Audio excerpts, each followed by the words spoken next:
Welcome to the What I Meant to Say podcast. I'm your host, Wendy Jones, founder of Be Better Media and a mom of 4, passionate about human connection. Okay, I am so excited about this episode. I caught up this week with one of my closest friends in the world, Chrissy Kelly. Usually our weekly conversations are offline, but as the most amazing mom of 2 incredible boys who happen to be on the autism spectrum, she has a world-changing message to share about what a life of inclusion really means. To quote her, "When inclusion works, I mean really works, in schools and advertising and in the community, it won't be called inclusion. It will just be called life." Okay. So I am so excited because I am inviting one of my life force best friends onto What I Meant to Say today. Chrissy Kelly. I want to hug you. I wish I was in your house. So these Zoom interviews this is our first one of, I'm sure of what will be many, and the next one I want you and your beautiful voice to come down here. But Chrissy's one of those people. I wrote about you this morning. She's so busy being passionate about the right things that I often wonder why the whole world doesn't know her and love her like I do, because she is the most wonderful writer, wonderful mom, and the 2 most beautiful boys, Greyson and Parker, and she writes a blog, and really just your Instagram is just a source of joy in my house. So my girls watch your stories, your boys are just loved, and the things you do and post are just so amazing. So thank you for coming on What I Meant to Say today. I cannot wait to have one of these conversations that we often get to have offline. So Right. So thank you. I'm so excited to be here. And that was a lot of positivity to take in. Let it soak in, because you deserve all of it. Thank you. Yeah. So a little bit how Chrissy and I met. I was thinking about that this morning too, at a birthday party that my sister threw. And she said, "Oh, you've got to meet this girl. She just moved here from Hermosa Beach, and she has 2 little boys, and I think she might be looking for a speech therapist." And so we started talking at that birthday party, and both ended up, I gave you a recommendation for the talk team, where Matthew was going, and you of course ended up taking Grayson there. So we had connected. Matthew did not have any diagnosis. Right. Grayson was how old at that point? Because Matthew was like 3. Yeah, Grayson was 2, and he didn't have, we just thought he had a communication delay. Okay. So, and then the other cool part about our story is that I was living in Fresno, and you had just moved to Fresno from Hermosa Beach. And then not long after we met, I left Fresno and moved down to Hermosa Beach. So now we kind of have shifted worlds, and we get to visit each other in our old world. Yeah, and both of each other's homes feels like home because we live there. Yeah. And we have these common things in our personalities too, because I feel like you're from the Midwest, but the feel of Fresno has a very Midwestern. Yeah. So we have all these fun little commonalities, but I really think what it is just that you are such a real, genuine person, which is my favorite thing to come across. And when I talk to you, I know you're giving it to me straight. I know you're always willing to share your real story. And so that's where your blog came in, your beautiful writing. So tell me about your beautiful boys and, your passion and calling for inclusion and kindness and life with superpowers. So my name is Chrissy Kelly. I live in Fresno, California, but I'm originally from St. Louis, Missouri, which I'm a Midwest girl at heart forever. And I have 2 little boys, or they're not little. I have to stop saying that. Grayson and Parker. You probably do the same thing. So I know. Grayson's 11. No, Parker's 11. Grayson's 13. When, as women, I feel like we frequently have to reinvent ourselves. And when I was in Hermosa Beach, I was single and making great money. I was in pharmaceutical sales. And then I met my husband. We got married. We lived in a condo, not super conducive to having children. But, you know, my main driver in life was like exercise and doing a good job at work. Those are really my focus areas. And so we got married later. I was 32 and we didn't have my firstborn until I was 34.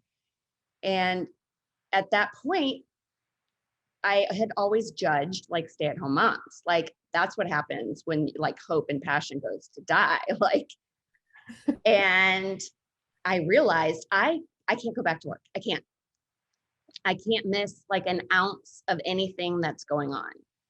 I always joke that our umbilical cord like wasn't cut, it's just stretched. And so I did end up working until Greyson was 1, but a position became available in my husband's company in Fresno, California. Now, when you're in Los Angeles and you mention Fresno, the eyes instantly roll and people are like, I'm sorry. And I was thinking, okay, so I'm moving to this horrible place, but at least I get to stay home with Greyson. And then turns out it's, you know, if you're not happy where you live, chances are it's not where you live. It's you. So agree with that. Yeah. And so it just, I fell in love with Fresno. Like it was weird at first. I remember like going into stores and people would open the door for you. Or they would be like, hey, how's your day? Like, did you notice the rain that we had earlier? Like conversations. And I said to my husband, like our first week here, I must look like someone people know because they keep talking to me. He's like, no, they're just friendlier here. Oh, I guess it's true. Like in Hermosa, you would pass by and you put your head down because you don't want to be weird and look at the person. And here you look at the person and talk. Yeah. So I had to kind of reinvent myself as this not working person. I had no idea who I was because I identified so strongly with my job and with my production and with sales and results and how I was perceived. And so that's when we first moved here. And parenting was not intuitive to me at all. I remember it took me about like probably 2 months after Greyson was born to like look at him and not feel regretful, terrified, like I was in someone else's life. And I remember sobbing all over his face because I was like, hey, you're trying to figure this out too. Like how to be a human with all these sounds and lights and scratchy clothings and getting your nails cut. Like this is hard, but we're figuring it out together. And then I realized, oh my God, this fear has been blocking the most intense love I have ever felt in my life. And that love from that day forward, genuinely, like I sucked the marrow out of mothering. Yeah. It's my greatest passion. It's the least payoff. I don't have sales goals. I don't make any money from it. There are many days it's not rewarding at all. But I love it. I love it. And so Greyson was 22 months old when his brother Parker was born. And that's exactly when it collided that Greyson was becoming very angry. That was really just what stood out to me at first. It's hard to bring a new baby home when you have a baby, a baby that has been the center of attention at all times. But it felt different. And when you try to explain it to other mothers, they're like, oh, same thing happened to me. Like, no, it feels different. Greyson completely just disconnected from me. He never looked at Parker. And I'd probably been home like 2 or 3 nights from the hospital. And Michael, my husband, brought Greyson over to kiss me goodnight. And Greyson just slapped me. And it was the first time I had seen just such anger and disconnect from him.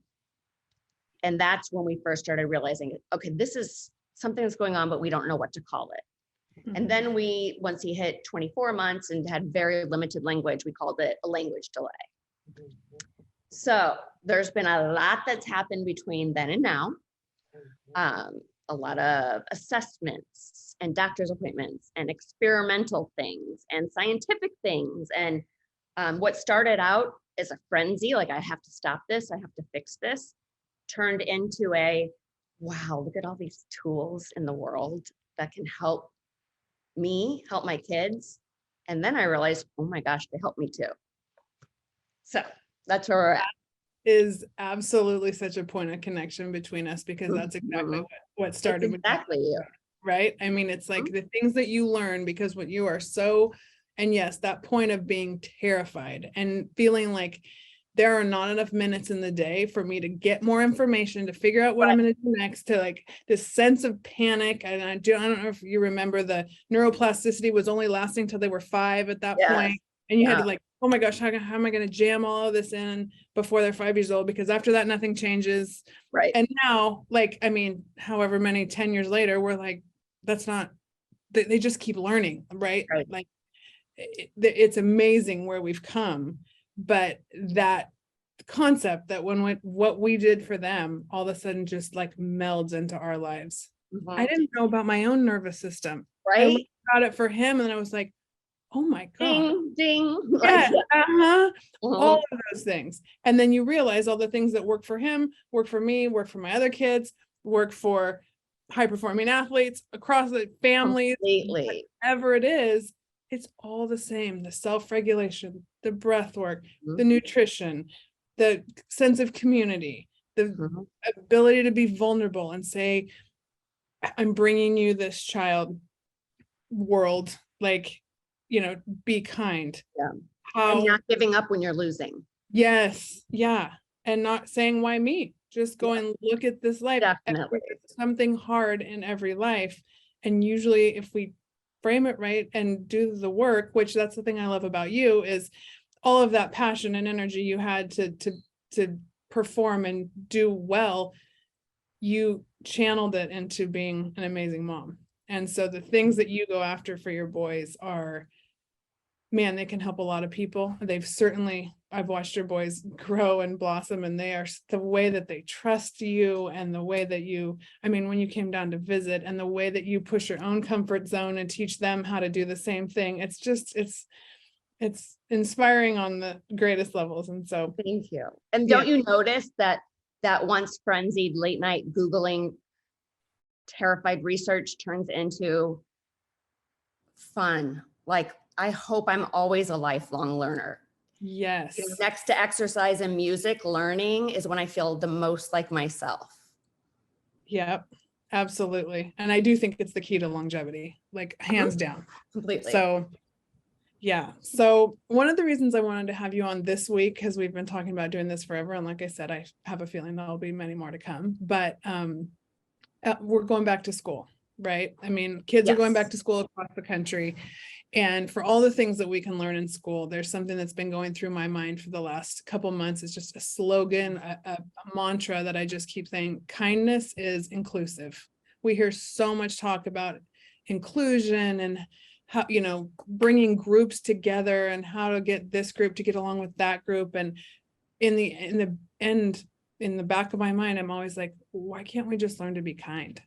Like, teach our kids to be kind, because really it covers everything when it comes to human interaction. Right.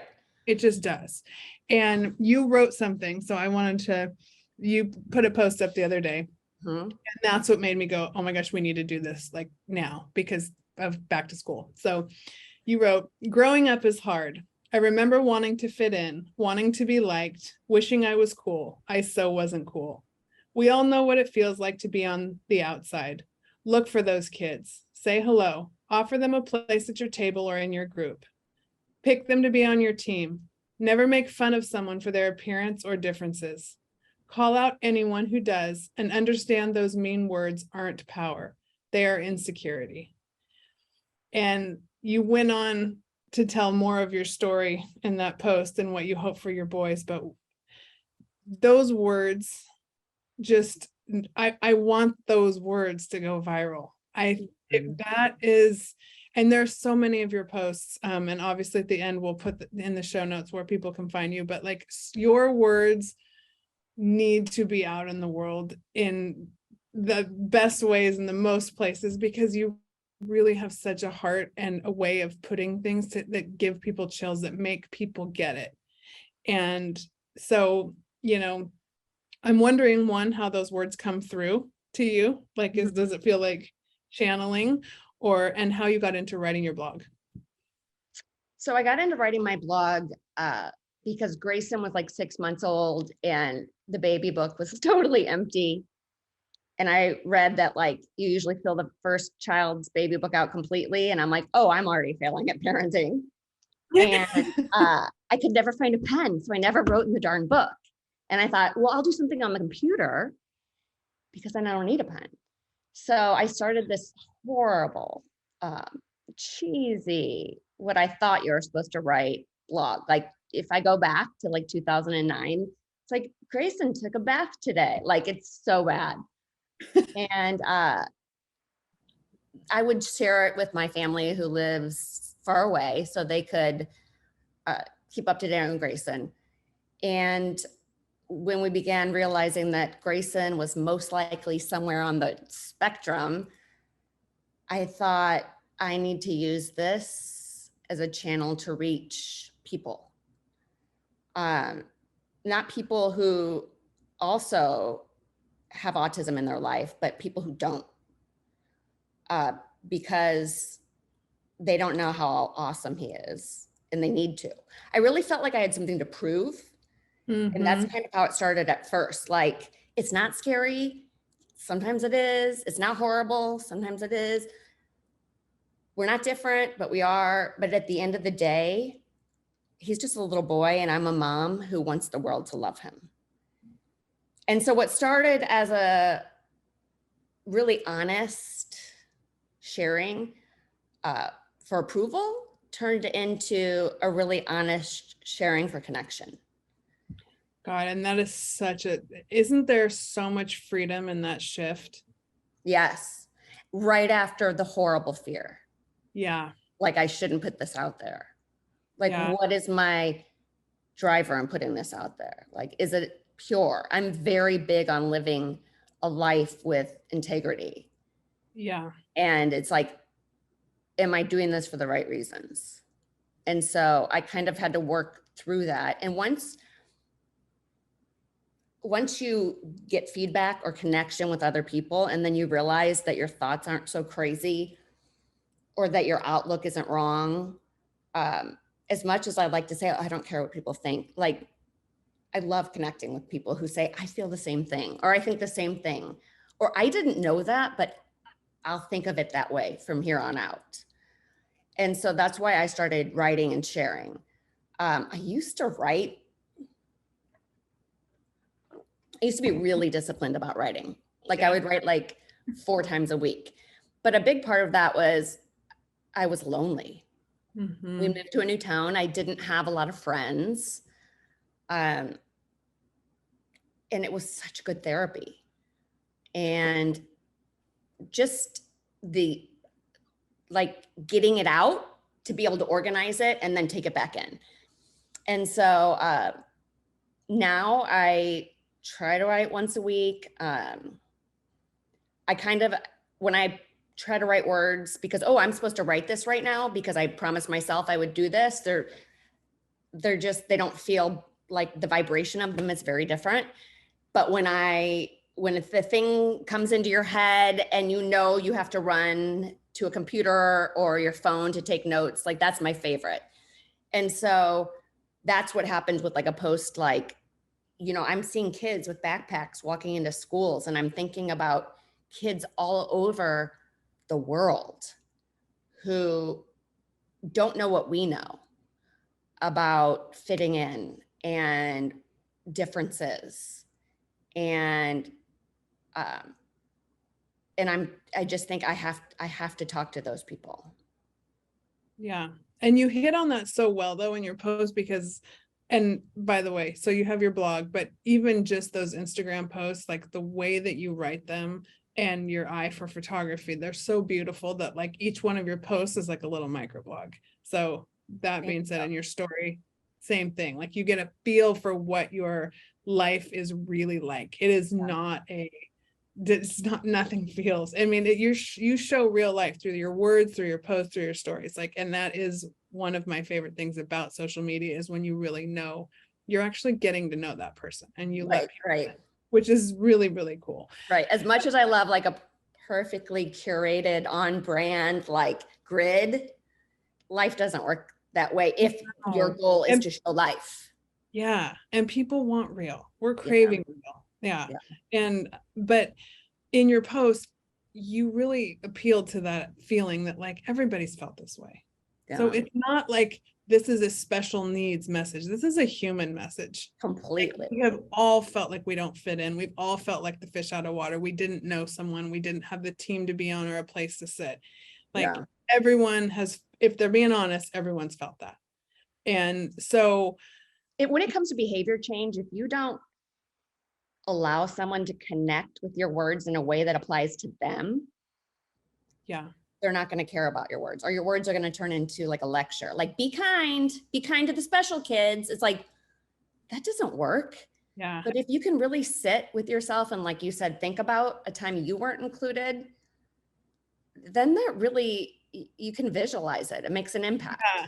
And you know, something you and I have talked about is like when you, the difference between being patronizing and being truly inclusive. Right.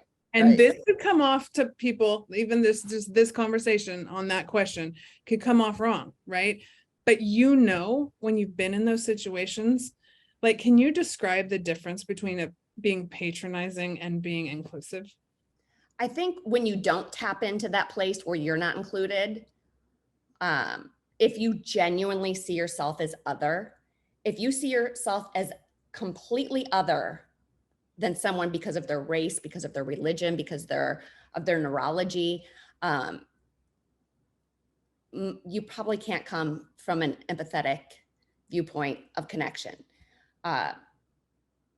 especially if you see yourself as better. And so that's like where it comes from. Like, guess what? No, if you share this post that saying that special needs kids are a treasure, that's not helpful. Like, that's sympathy. Like, share this post if you believe that autistic kids like deserve a place in this world. I'll be reading that like, wait, what? How does that help us?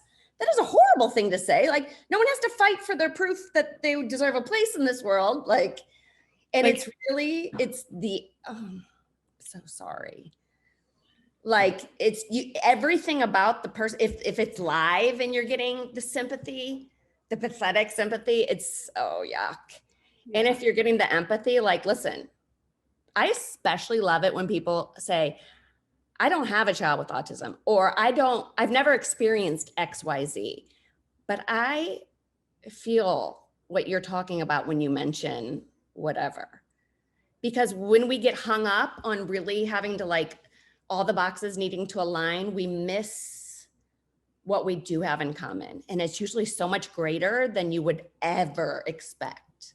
yeah, I know. And you're bringing me to one of those, like, I kept thinking about this because I try to teach my kids the same thing, right? Like, we always have a chance to learn something, to relate a little better, to be curious about what we don't know and be okay with that. Yeah. And like, as with good intention, it's okay to ask questions. It's okay to approach and come in, and people will feel that genuine curiosity versus what's patronizing. Or and it's going back into the school year, it's the concept of like, what does real inclusion look like? You know, because we hear that word so much, and it's the stories of, I don't know, there are the classrooms where kids really work together, and it's not just help, it's really what they're learning from each other. Exactly. And I've seen it's not within so my like the popular girl invited the special needs kids to prom and let's make this post go viral. Like, that's not, that is not all encompassing inclusion. yeah. It's funny when you look up the definition of inclusion, like part 1 is about just including groups together. And then part 2 is welcoming or including groups that are previously marginalized. So inclusion on its own, like you said, that doesn't, right now in the world, it means special needs, or it means mixing races, or things that we're like, ooh, look how far we've come as a society. Like now we let these kids and these kids play together. And I mean, there's still so far to go. So far we have to go as a society. And I shared a post, like a picture, and I wrote on it, when inclusion becomes the norm in advertising and media and school in the world, we won't even have to call it inclusion. It'll be called No. life. Yeah. Oh, amen. That's beautiful. Yeah. I mean, it's getting past the virtue signaling. It's getting past the post, the like, the one little quote, the one picture. It's truly just living that embodied community perspective that Right. where everybody I have something to learn from you, and I have something to teach you. Yeah. Everybody has strengths, everybody has weaknesses, and let's bring them all together and work from our strengths instead of working from Focusing that on, lack. Oh, you don't have this. Let me. Yeah. No, I mean, it's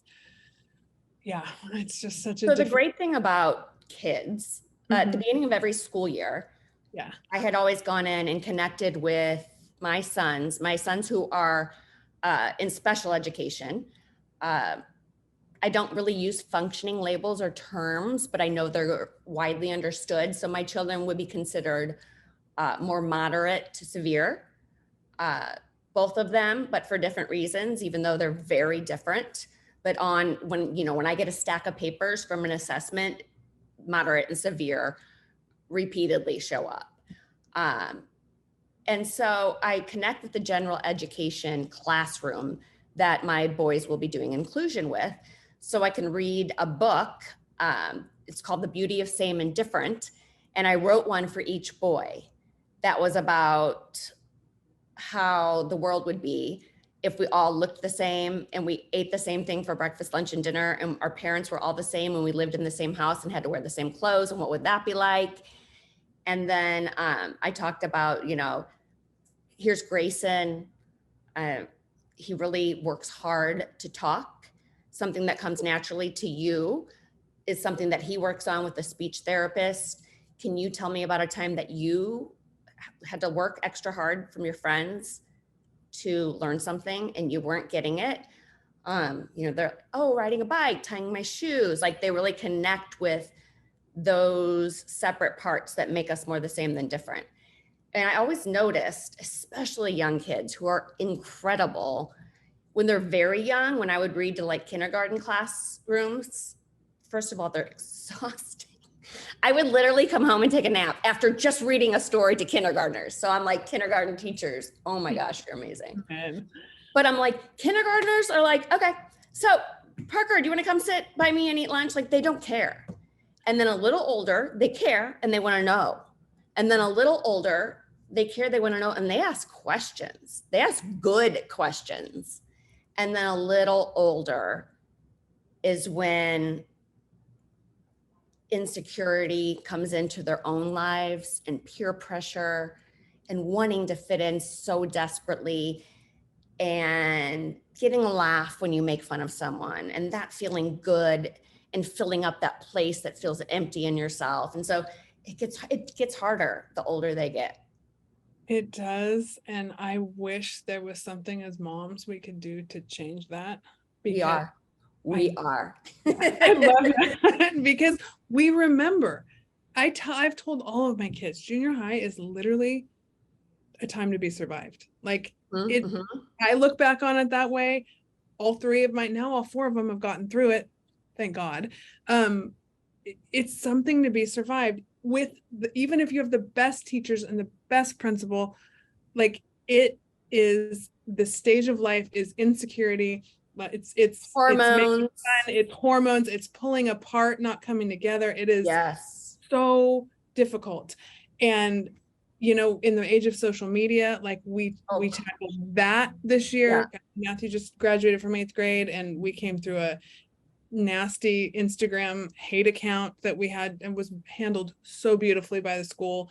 But it's nasty stuff. Yeah. So it starts to become that bond. And this is what I love watching with you, is that bond that your boys have with you, that when it does get harder, like they have you, and they know that they're loved, because at the base of everything, there's got to be somewhere that they can go where they know they're loved and accepted unconditionally, because the world gets so nasty. And for the mom, like, I can only imagine, like, when you see the mean, like, it takes all the self-regulation that we have as adults to, when someone's mean to them, like, I know logically that this is coming from insecurity or uncomfortable or not knowing, but it is like a primal thing to protect your child, right? And it is so difficult, and it's one of the scariest things. It's the thing that'll wake you up at night.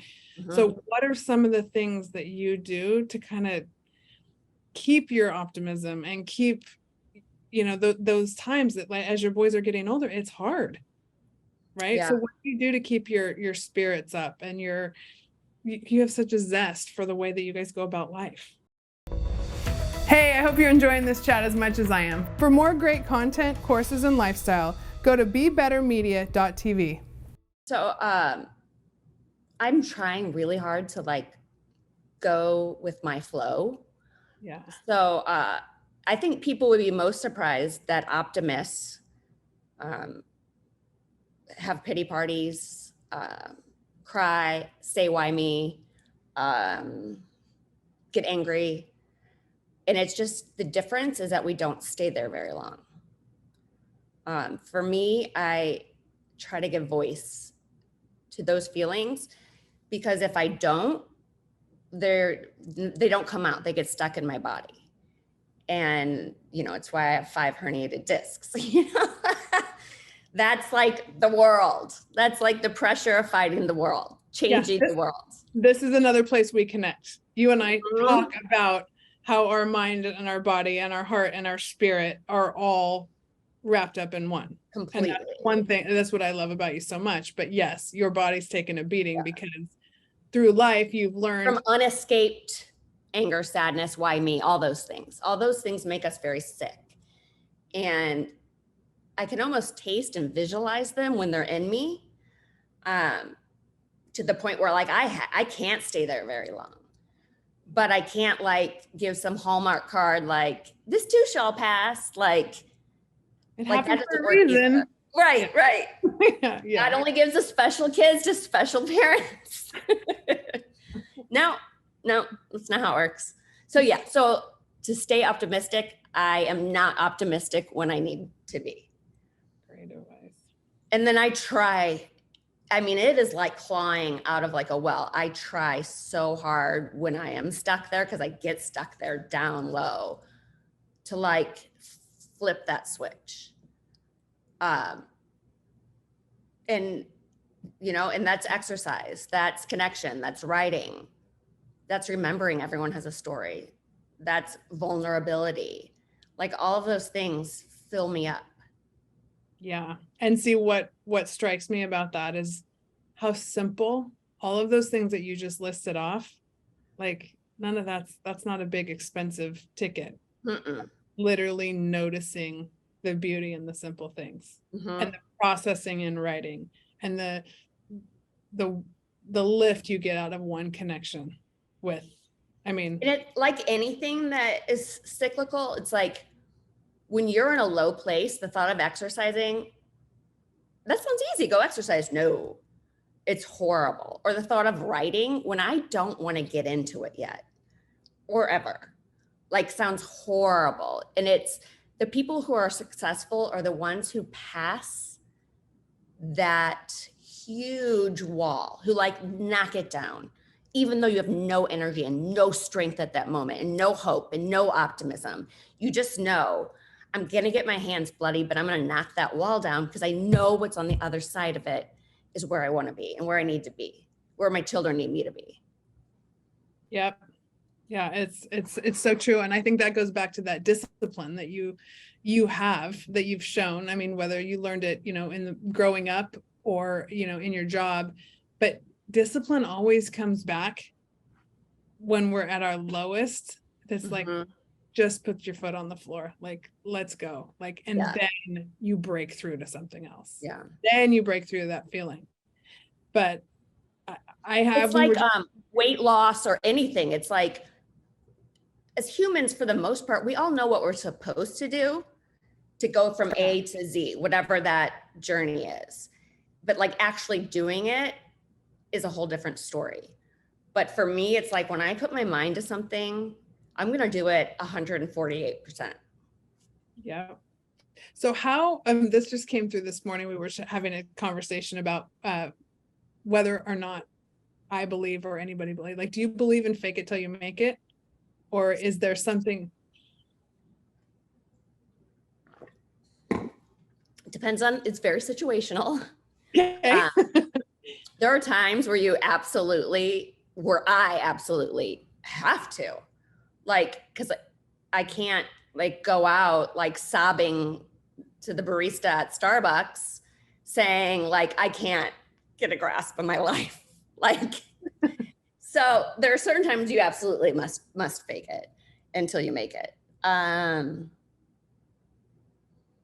me think, when do you not? If you know that you're not going to make it, like, yeah. So you just stay in the faking it. It's right. like, and then I think that's where we hit burnout. I think if you can't break through, like maybe you're picking up skills, the fake it is not as fake as you think. It's more just learning. It's curiosity and learning, as it always comes back to that. Yeah. But to me, it comes down to authenticity. If you're like authentically pursuing something and willing to be less than perfect at it, then you're kind of not faking it till you make it. You're like doing the work. Yeah. Yeah. Such a difference. Cause I was saying, I don't believe in fake it till you make it. But the way you just put that, it's that not being afraid to make a mistake. Right. And go for it. And if you do make a mistake, realize like, it's not fake. It's just like, what am I going to learn from that? And we've met people in our lives, any profession in the world, where they never make it out of the fake it stage. And to me, it's like so obvious. Like you're trying to come across as a good person and you're a bad person. You're trying to come across as someone who cares about others, but you're a narcissist. You're trying to come across a certain way and you're genuinely faking it with every cell in your body. So that thumbs down. Yeah, no doubt. And you're the key is trying to come across, right? Yes. That's not that's the trying that I don't want to do that trying. Right. It makes me exhausted. And I can't watch your trying. No, I know. Yeah, I know. And you can feel it. It's an energy. Like I can't be around it for too long. So yeah, one of the other things I love about being around you is it never exhausts me. Same. So where your boys are now, what are some of the things that you've done if you're talking to parents who might be going through not even the diagnosis stage, but the fear and the growth in this cycle? Like, what are some of the things that your best advice for parents who are struggling? So like you and I mentioned, there's like a frenzy of like therapizing, or, like, I am going to beat this language delay out of them. I'm going to like beat these sensory issues out of them. And we will just do everything we need to do. You realize, really put that energy into changing your expectations and put that energy into changing how you thought parenting would be instead of trying to change them. Yeah. You've written about some of those amazing shifts. I've seen them shift. Like I've looked back on some things I've written. It is so like the term is called ableist, when you have this like autism's bad and neurotypical is good. So like I've looked back at some of my words. I'm like, oh gosh, that's so ableist. Like I'm just gonna help my boys. Like you have to kind of eliminate that ableist language from your life. If you want to be happy. If you don't want to be happy, then just do that. I had to genuinely let go of the parallel story I had playing in my mind where my kids were typical And if they were typical, we'd be at the playground now and not at speech therapy. And if they were typical, we'd be able to travel more. And if they were typical, right now, we would be at the back to school with the general ed, like this constant comparison of what my life was supposed to look like. I literally went down to the San Joaquin River one day. Parker was 1, Greyson was 3. And I said, today is the baptism of celebrating who my boys are and not who I expected them to be. And I am no longer able to engage in those visions of what if Greyson could talk, if he could ask for pancakes. I'm not able to live in that the dual loop that was running in my mind. Here's my reality. Here's what I was expecting. They do not blend. And so I decided I would have to let that go. And I did. And that doesn't mean those thoughts still back to school now. I see pictures and kids, and now kids are older and they're doing different things. And I have to remind myself, you are here to celebrate the life you've been given. And like when I start to feel, I've been feeling a lot of that vibration of change with back to school. And I'm like, when I start to feel that way, I have to say, what is this here to teach me? And then what can I do with this knowledge? Yeah. I mean, that's beautiful. And the ritual, the river, it's beautiful and it's so you. And we haven't even gotten to Parker's diagnosis. Yeah. So Greyson was 3 maybe when he was diagnosed. So the way the Central Valley works here is they will evaluate you for autism as early as you're seeing symptoms, but they will not have a psychological assessment with a psychologist until it's approaching the 3rd birthday. And so they will treat you as if you're autistic if you have enough characteristics, but they will not give you that label. And so with Parker, I feel like I always knew. Everyone that we were working with in early intervention for Greyson at the time was saying, no, he's good. Look at that joint attention, eye contact, no sensory issues. But I knew that was how our story is going to go. Once I read the statistics that a child who has a sibling with autism is exponentially higher, more likely to be autistic. And so, and I had never heard that until I met you. I remember, and I was like, really? That, yeah. Especially I don't feel maybe that's out there more now, but it wasn't. Yeah, it's still not talked about a lot. Like, yeah, and it's always like, it's amazing how much they've learned about autism, but it's also amazing how much we don't know about the brain still. Yeah, yeah. So, although he presented completely differently, Parker still fit at 3 years of age, fit the diagnostic criteria for autism. At first I was very angry, very bitter, and why me times 2. And with Greyson, I was sad. With Parker, I was angry. And I just had to work through that. And then I had this epiphany, like lightning struck twice. What if this is a gift? Like, what if this isn't happenstance? Or what if this is exactly how it was supposed to go, and this is what was needed to be a catalyst for whatever is supposed to happen next? And then I believed that. Yeah, I mean, and it's true, like pain is, I wish there was a better catalyst for change and move us, but pain is the greatest one. And if we're willing to feel it and let it out of our bodies, right? And I remember when you were running, you were riding, you were, and you have these connected conversations, and little by little, we start to see the road and the light. Yes. And then you start, when you have that energy, then I see the energy that you put into your boys and the abilities that they have, and for you to meet them where they are and then like, I mean, the things that you've researched. I mean, you're the first person I call when I'm like, okay, I heard about this medicine or I heard about Right. this therapy. Like, oh yeah, hold on. Or if I don't know about it, give me a day. And then like Right. down the rabbit hole. And so that zest for learning comes in and benefits your boys. Right. Because Right. you and the things that you guys have done, and seeking out Fresno and showing people the amazing things that there are to do in Fresno, and then as you brought them along, and that hasn't been easy because when they were little and you would take them out, I mean, even just the perseverance to be like, yeah, we're going to the zoo and they're going to take off running and it's Right. going to be okay. But look at what was it, maybe a month, 2 months ago? Let's talk about the road trip that you came down. Yes. Yes. Like that impetus to like do something different for people that don't know. I mean, I'm a creature of habit, you're a creature of habit. Kids on the spectrum, usually they really like their routines, but then even contrast your two boys. Like you handle that with, like, okay, you have two boys on the spectrum. Everything about them is different, except they love each other.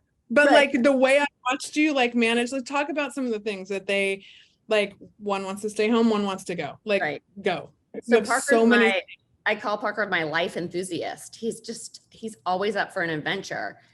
He'll be like, well, he'll walk outside and I'll say like, he's saying, oh my God. I wish he would say gosh or goodness, but I'm just going to repeat what he says. He's like, oh my God, look at the clouds. Oh my God, Mom, do you see that? It is his enthusiasm for life is relentless and I love it. And Greyson is like his mom in bed. Like our favorite thing to do on a Saturday is to keep the lights out and keep our pajamas on and watch TV and get donuts every Saturday and pancakes every Sunday and like routine. Bridget, don't go out of your comfort zone. And so, I have really strong willpower. And so that helps me get stuff done. But I feel like strong willpower can be connected with rigidity. Yes. Because this is how I get stuff done. And if I don't do it exactly this way, it's not going to get done. Everything's going to explode. And then I'm going to be like the most miserable person, right, addicted to drugs and don't have a home and everything's awful. Like just very critical of being productive or doing things a certain way. So the pandemic, as it did for so many of us, kind of like threw us for a loop. And for me, it's like helped Greyson and I settle even further into that home is safe, home is routine. Do not let go of our routines and rituals because all the rest of the world's different, but this can be the same for us. And so I let all that build up, didn't go anywhere, didn't do anything. And I finally realized, wow, like every year keeps passing. I take pictures and I store them in my photo editor and I label each one with the month and year. And I'm like, oh my gosh, like August 2022, September 20, what? Like, how is this going by so fast? And I said, I can't, I don't ever want to live from a place of fear. You had moved into a new place. I hadn't seen it yet because of fear. And you understood that, but that's not what kind of friend I want to be like. And so the boys didn't have therapy on Fridays over the summer. And I just said, we're going to leave on like a Thursday night and we're going to come visit and it's going to be amazing. And Parker's flip side to being like a love for adventure is his nickname is Danger Doodle. He's so dangerous. Like, we've had the sheriffs at our house discovering Parker at 5:30 a.m., pushed his screen out from his bedroom door and was walking around like he's dangerous. And so he takes a lot of like eyes on him at all times. And so the flip side for Greyson of like loving home and really being comfortable and not needing to take him on adventures is when he's not at home, it's like fight or flight, like go home, go home, go home. I need to go home. So it's like keep Parker safe, satisfy his love for adventure, and keep Greyson feeling safe and satisfy his name for safeness. So, your house is a very comforting place. within 10 minutes of us being there, Parker had gone up to Wendy's bedroom, like dumped over reeds and diffusers and matches or something. Like, That's but right. like we all knew we can break things and light things on fire and we're not going to get in trouble. And, Grayson had the sameness of growing up, being born at the beach. And so we just kind of all pushed through our discomfort. And then how about, remember when you said he want to go home, and how long was the timer? Oh my gosh. It was like 16 hours or like 18 hours. So things that I know work for Grayson: visual schedules, yep, time timers, visual timers where you can see how much time you have left.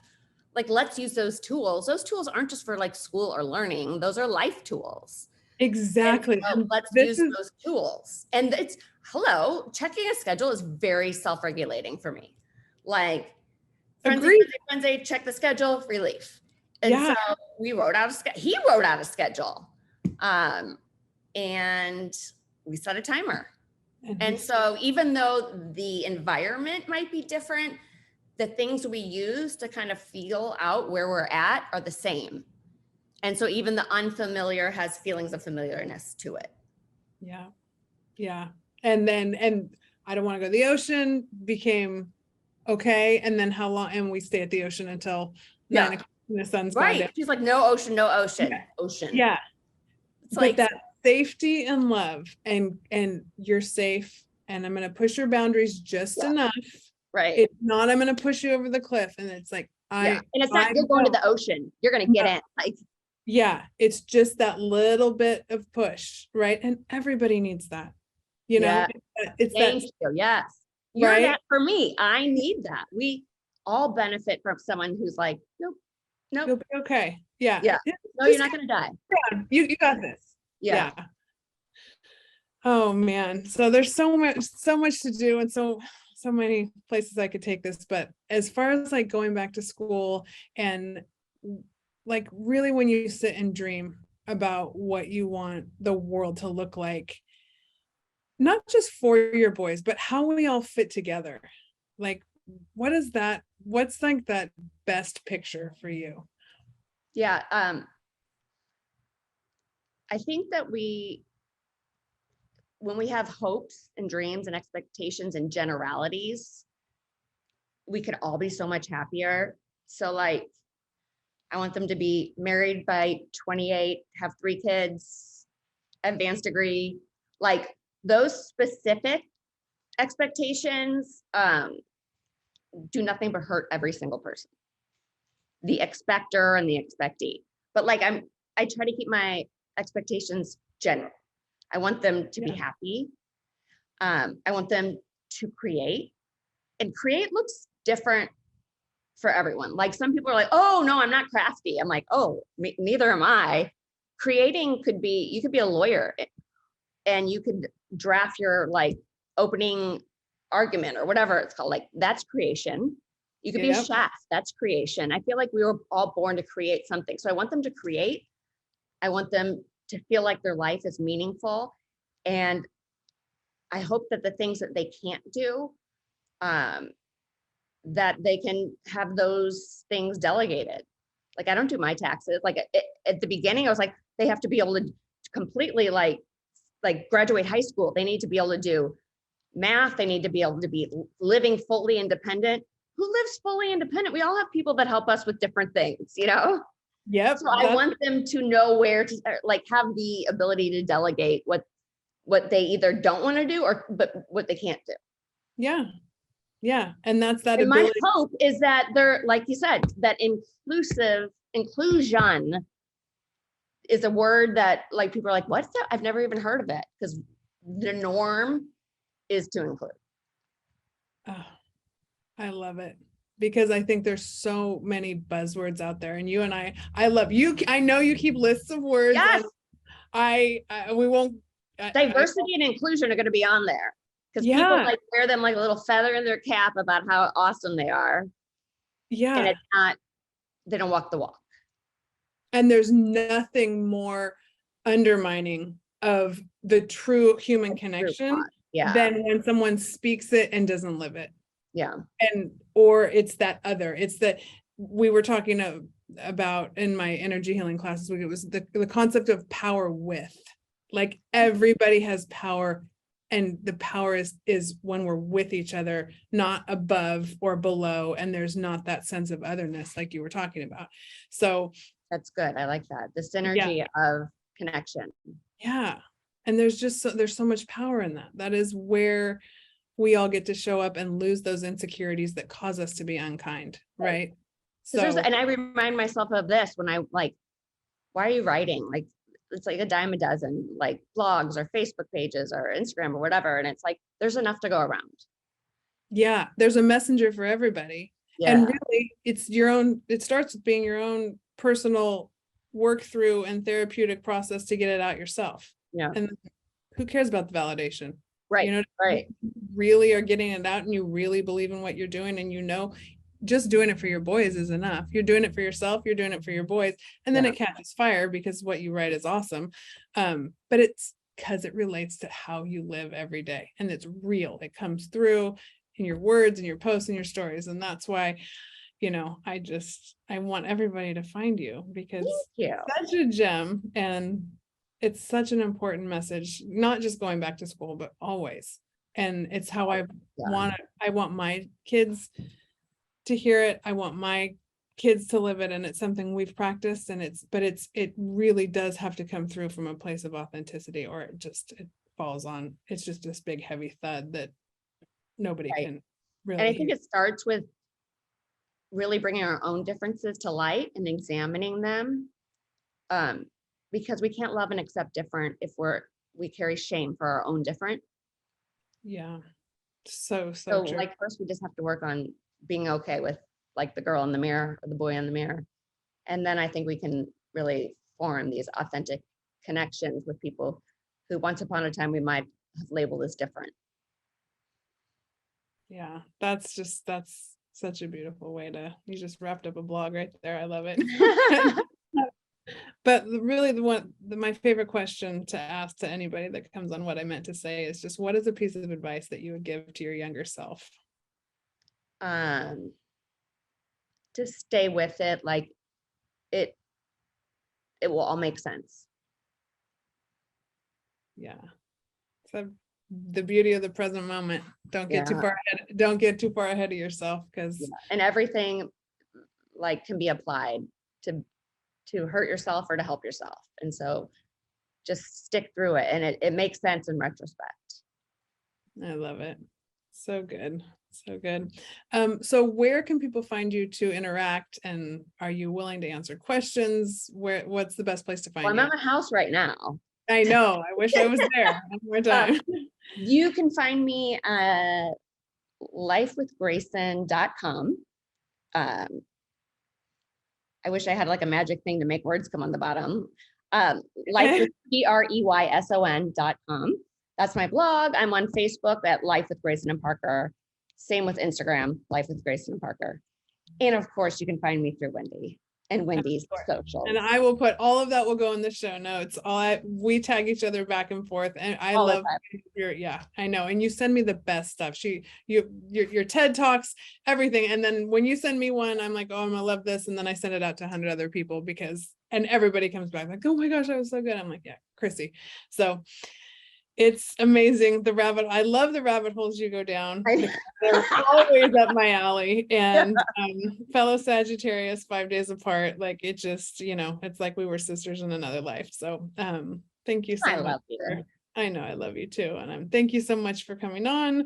And like I said, we're going to do this again. And there's just so many topics, but I want to give your boys big hugs, and say hi to everybody. I miss Fresno, and come back down and visit me soon. We will. Okay, good. Love you. Bye. Thank you so much for listening to What I Meant to Say. If you enjoyed this conversation, you know what to do. Subscribe, rate, review. And for more great content, courses, and lifestyle, go to BeBetterMedia.tv.